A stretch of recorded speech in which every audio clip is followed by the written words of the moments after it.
Nostalgie. La plus belle des chansons d'amour, que ça soit un homme ou une femme. La plus belle des chansons d'amour. Oh là là. Peut-être la plus belle des chansons d'amour. La plus belle des chansons d'amour. Certainement l'hymne à l'amour. Hein. C'est un grand classique, hein, mais quand on connaît le contexte, les raisons qui l'ont poussé à écrire cette chanson, et enfin c'est une. Tu es une grande romantique en fait. À moi? Ah ouais. Oui. Les balances, avec un grand R, hein, romantique. Non mais les balances sont comme ça, c'est la vérité. Ah oui, oui. Capté en 3 ans. Passionné et romantique, donc forcément oui. Maintenant dans des chansons plus récentes, oh là là, il y en a tellement, des chansons. Je sais que j'adore par exemple Parce que c'est toi d'Axel Red aussi, qui est magnifique. Tu pourrais faire un album que de chansons d'amour? Oui, oui, oui. C'est plutôt une thématique, je pense que c'est quelque chose qui m'inspirerait beaucoup. Mais je trouve les plus belles chansons sont en général, oui, les chansons. Les chansons d'amour font partie des plus belles chansons, toutes langues confondues. C'est quand même une des thématiques qui a le plus inspiré les artistes, une thématique récurrente. Et on n'a jamais fini de chanter l'amour. Il y a toujours un angle que l'on n'a pas encore exploité, je dirais. Il y a toujours un angle différent à partir du moment où c'est son histoire, sa propre histoire que l'on chante, c'est forcément différent. Donc il y a toujours une manière différente de traduire ce sentiment. Puis l'amour, c'est tellement vaste, ça peut être différents types d'amour aussi. C'est universel, c'est quelque chose de très fort. Il y a une question qu'on a envie de te poser juste avant de passer aux enveloppes, c'est ça, hein, très rapidement. Est-ce qu'on va te voir en tournée? Et si oui, moi je te posais la question avec les chanteurs et les groupes bretons tout à l'heure, moi je te verrais bien dans un festival, genre les Vieilles Charrues, l'Interceltique. Oula, mais écoute, ça serait un immense honneur pour moi de pouvoir présenter toutes ces chansons dans d'aussi grands festivals, aussi prestigieux. Ça serait la cerise sur le gâteau. Alors voilà, j'attends, on verra bien. On va commencer petit, je dirais. Enfin, en tout cas, on va commencer à notre rythme, en mai, juin. On va recommencer à partir à la rencontre du public. Et puis j'espère enchaîner sur les festivals. Et puis que la tournée dure le plus longtemps possible.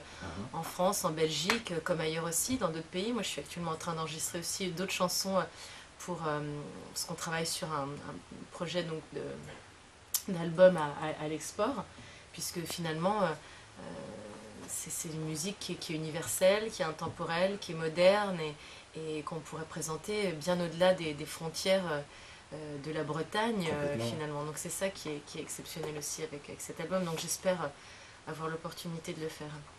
Alors, nous avons une petite tradition chez nous. On a élaboré, Philippe et moi, qui sommes de grands malades, 5 questions. Philippe, tu expliques un peu le but du truc? Alors, il y a 2 types dans les questions. Il y a les questions barbe à papa. Ouais, d'accord. Hein, tu vois, avec un petit barbe à papa qui dessine dessus, avec des questions gentilles, des questions un petit peu plus directes, mais qui restent quand même soft. Hein, on est en France, comme le dit souvent Bruno. Hein, des questions plus cash, avec la photo de Johnny Cash qui fait un doigt. Johnny Cash. Et on va te demander de choisir. Si tu prends les cash, tu as un joker, si tu veux pas répondre à la question. D'accord, moi je suis plutôt cash, moi, comme fille en général. Alors, barbe à papa, ça me fatigue. Bien que j'adore ça, hein, mais bon, c'est justement parce que j'ai tellement pris l'habitude des questions cash en France que du... Alors, donc je les lis toutes. Hein. Quel a été le point le plus bas de votre carrière, l'album, la chanson ou le moment de votre carrière que vous aimeriez effacer de votre mémoire et de celle du public? Il y en a, sincèrement, il n'y en a pas, parce que même les moments où je me sentais le moins en confiance et où j'étais moins sûre de moi, et notamment lors du premier album, c'est-à-dire que je suis forcément obligée d'apporter des nuances par rapport à cela, parce que j'ai travaillé sur un premier album où j'avais la chance de pouvoir enregistrer ce premier album, de pouvoir signer un contrat avec une grande maison de disques. C'était quand même une immense opportunité, un tremplin extraordinaire. Mais en même temps, j'étais frustrée, alors que moi j'écrivais des chansons, de ne pas pouvoir écrire mes chansons.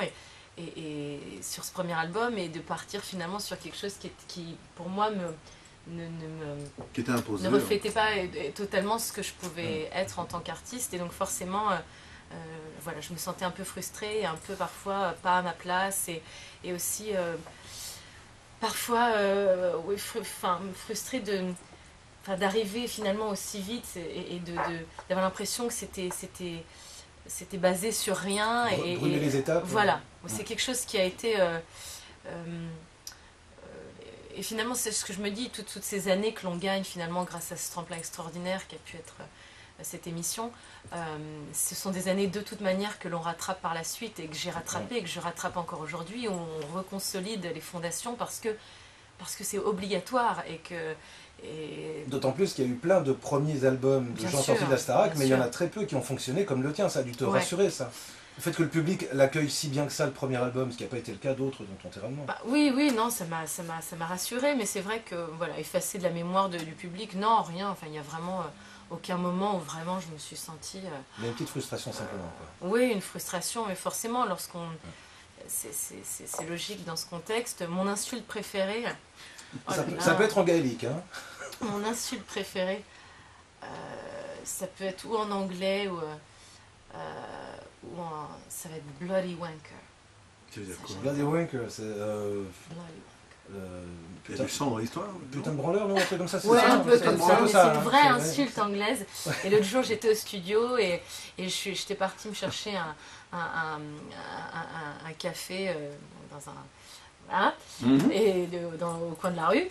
Et là, il y avait deux mecs qui ont commencé à se bagarrer là, dans le parc à côté du studio, et qui s'insultaient en anglais avec un accent très très prononcé. Il disait « Bloody wanker ». Et je trouvais ça génial, quoi. Redis-lui encore. Et donc là, je me suis carrément arrêtée, puis je les regardais, et voilà. Quel est le plus gros faux cul ou le plus prétentieux que vous ayez rencontré dans votre vie professionnelle? Alors ça... Il y en a trop. Mais non, mais c'est un métier qui est truffé de ça. Non, mais qui est fait de faux cul.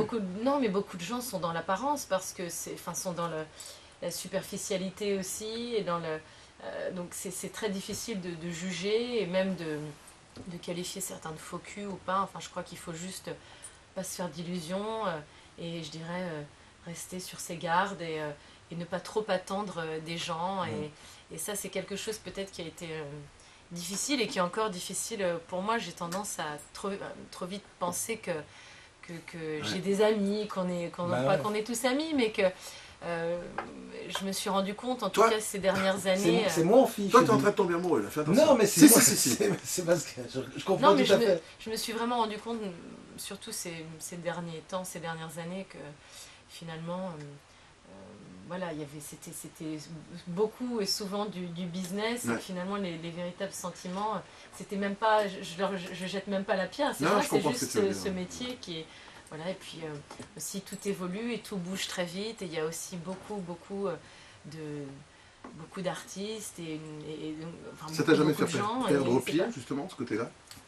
Non, mais ça m'a rendue parfois un peu malheureuse, et même si j'ai pourtant tendance à être justement relativement méfiante, il m'est arrivé parfois d'être déçue, parce que je suis entière, et je donne beaucoup, et je vais décoder ton j'ai du mal à me protéger, en tout cas, de certaines choses, et j'aurais peut-être je pense avoir beaucoup appris à ce niveau-là ces derniers temps. Quel est le sens de la vie? Oh là là, quelle question! Alors écoutez, bon, voilà, je vais répondre aujourd'hui à cette question. Donc, quel est le sens de la vie? J'espère que tout le monde écoute, tout le monde est... Ah, c'est très important, là, attention. Quel est le sens de la vie? Croyez-vous en Dieu? Écoutez... Ou druide, hein Oui, au druide, non, moi c'est une question bien trop vaste pour y répondre en 3 secondes comme ça.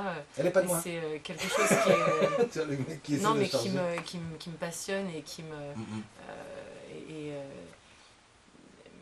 et en l'occurrence, en ce qui concerne Dieu, moi je me suis toujours présentée comme une athée mystique. Voilà, c'est tout ce que je peux vous dire par rapport à cela. Que pourrait-on écrire Sur votre pierre tombale, oh, les mecs. Ah ouais, non, c'est que des trucs sympas qu'on a mis. Ça, c'est pas de moi, c'est lui. Ça, c'est moi.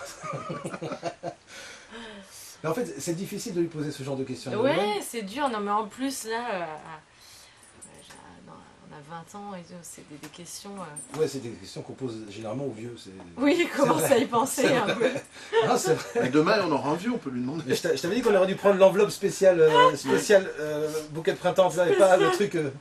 Donc voilà. Bon, on va la passer celle-là. On va la passer celle-là. Elle est nulle, celle-là.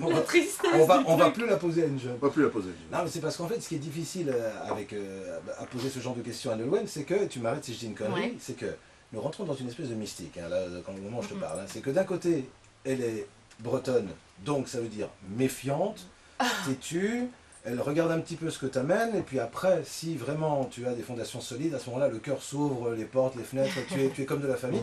Et comme elle est balance, en même temps, il y a ce côté idéaliste qui voudrait que tout soit parfait et qu'on s'aime tous. Pas forcément nu, hein, mais je veux dire... T'es en train de me faire passer un message pour demain, quoi? Non, pas du tout. Non, non. Tu veux mieux me connaître? Interview Nolwenn, comme ça tu me connaîtras un peu mieux. Nolwenn, merci infiniment d'avoir été notre invité. Et on recommande à tout le monde l'album Bretonne, et puis on espère qu'il y aura un volume 2, parce qu'il y a tellement encore de magnifiques choses que tu peux chanter, que tu sais chanter dans l'univers celtique, qu'on espère franchement en avoir une deuxième couche rapidement. Merci à toi. Merci beaucoup.